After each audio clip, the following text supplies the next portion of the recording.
Welcome to my unboxing slash overview of the Cooler Master i71C RGB CPU cooler.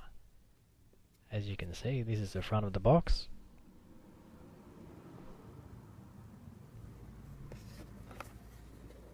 This is a quick diagram of the mounting instructions. It's all fairly straightforward and easy to do.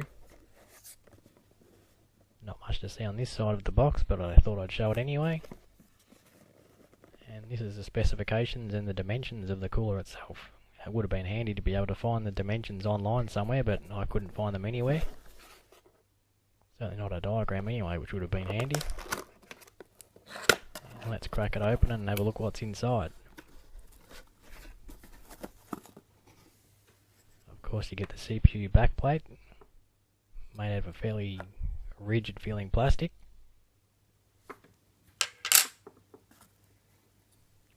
And this is the RGB controller itself. As you can see, it has 3 buttons on there. One to adjust the brightness, one to change the color, and one to change the mode of the RGB lighting.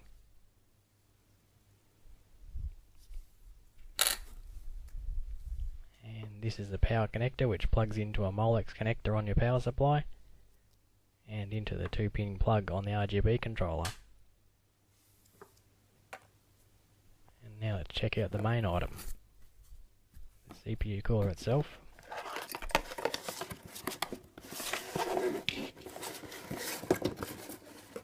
As you can see, it's got a clear fan, which you'd expect with a fan that has lighting included. A nice black heatsink with a black fan shroud. Thermal paste is already applied to the heatsink, as you'd expect.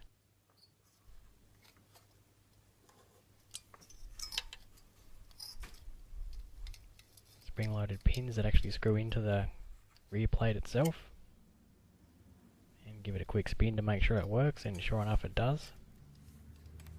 And this is the RGB connector, which plugs into the RGB controller.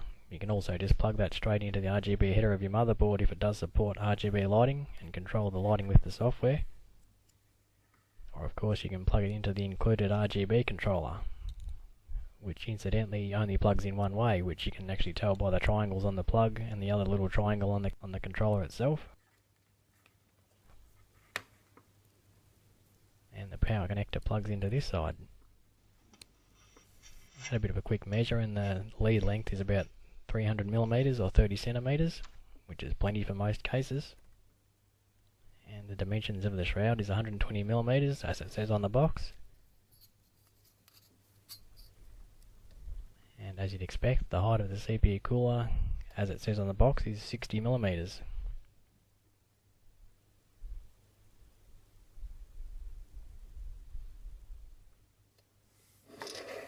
And now onto the lighting. The first button gives you cycles through 7 different colours.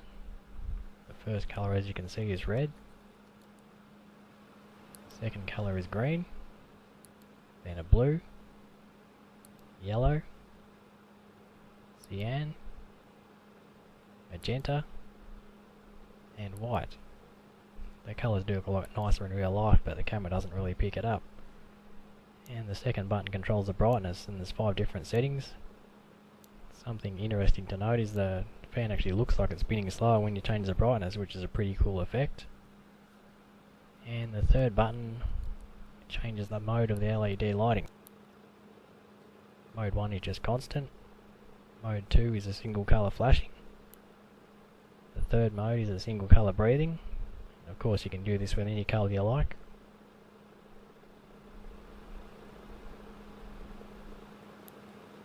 The fourth mode cycles through all the different colours,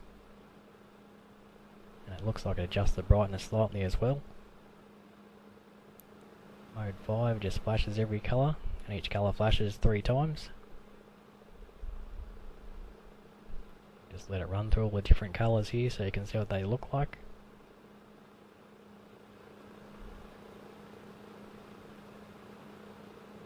And mode 6 is multicolour breathing. It just cycles through all the different colours. It's not a bad looking mode. here's my case with a stock Intel CPU cooler installed, just as a comparison for when we do put the Cooler Master CPU cooler in there.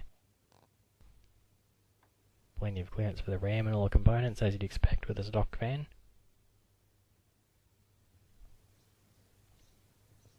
And this is the case with the CPU cooler installed. As you can see, it does overlap the first RAM slot slightly, which isn't an issue with standard height RAM. There's plenty of clearance there, as you can see. I did a quick measure, and probably the maximum height you could have without running into an issue with clearance is about 35 to 40 millimeters. So plenty for most RAM sticks. And now onto the question that everybody wants to know the answer to. Does this CPU cooler actually make any difference to the temperature? And I was pleasantly surprised to find that yes, it does make a difference. Main reason I got a new CPU cooler was with the stock cooler I was actually hitting 98 degrees Celsius, which was only about 7 degrees off the maximum temperature I could run before the CPU started to throttle and lose performance. So before I installed the new cooler, I actually ran a test with the stock cooler and found that the maximum temperature that the CPU hit was 98 degrees Celsius. I then installed the new cooler and ran exactly the same test again, and to my surprise, the maximum temperature I hit was 77 degrees, which was a much better result than I ever expected.